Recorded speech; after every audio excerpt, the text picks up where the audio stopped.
Oh, the sun is heading down. Not much daylight left at this point. Usually we show this camera. I mean, of course, we've had plenty of daylight over the summer, but even the last couple of weeks at this point in time in our show, the trees are still illuminated by the sun, and you're just not seeing that right now, mostly in the shadows at this point, as it is still a very lovely evening out there. Of course, we're looking at our Richmond Preserve camera right now. The Preserve down in Richmond. Always a nice shot there, and eventually it's going to start showing some really nice foliage and the nice tree colors as we start to get the chillier mornings like what we had today. We'll have it again tomorrow and the cool afternoons that fall has to offer here. But again, still pretty patchy color here across southern New England.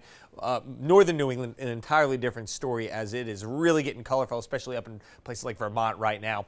As we take a look at temperatures around 60 degrees, it's starting to fall back into the 50s, especially at those shore points.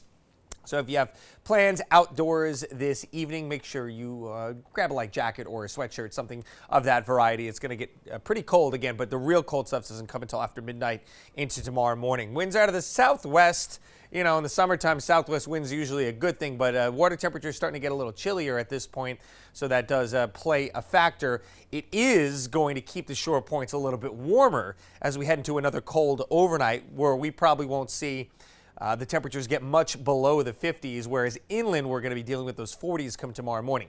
So we got a big upper level low, big cyclonic flow here, some showers around it, clouds. The clouds really paint the picture of that flow around the storm, but you can see the rain showers kind of moving in the same manner here. Want to focus in on this little wave of energy, sort of spokes around a tire, if you will, but we've got one little piece of energy here across the Virginias, and follow the arrows. That's going to bring that just south of our area as we head into tomorrow.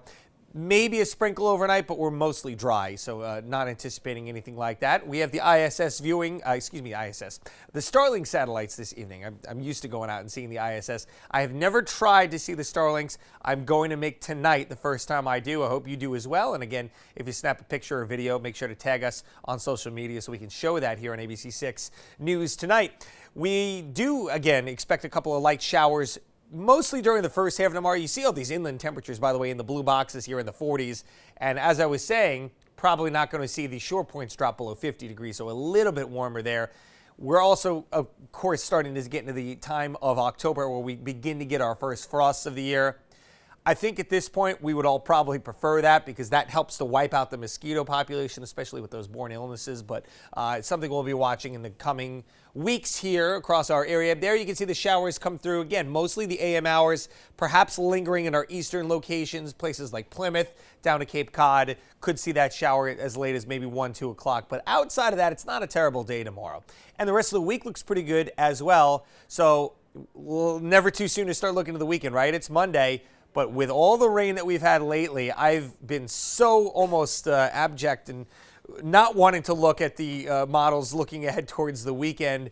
And this is why, yet again, we're looking at rain. Again, 5 consecutive weekends with some rain. We have to go all the way back to Labor Day weekend to get the last dry weekend from start to finish. Not a lot of rain so far this month. That third of an inch. You guessed when that fell, right? Of course, it was this past Saturday. So, yes, dry on the average for the month, but so wet for the year, so we really don't need this. But again, as we talked about before, growing consensus that storm develops over the Rockies, starts to move east, and again, maybe we salvage Saturday morning, and then that rain moves in. That low is going to be with us right on into the day on Monday. So, unfortunately, Tiffany, the beat goes on here in the weather department with more rain coming for the weekend.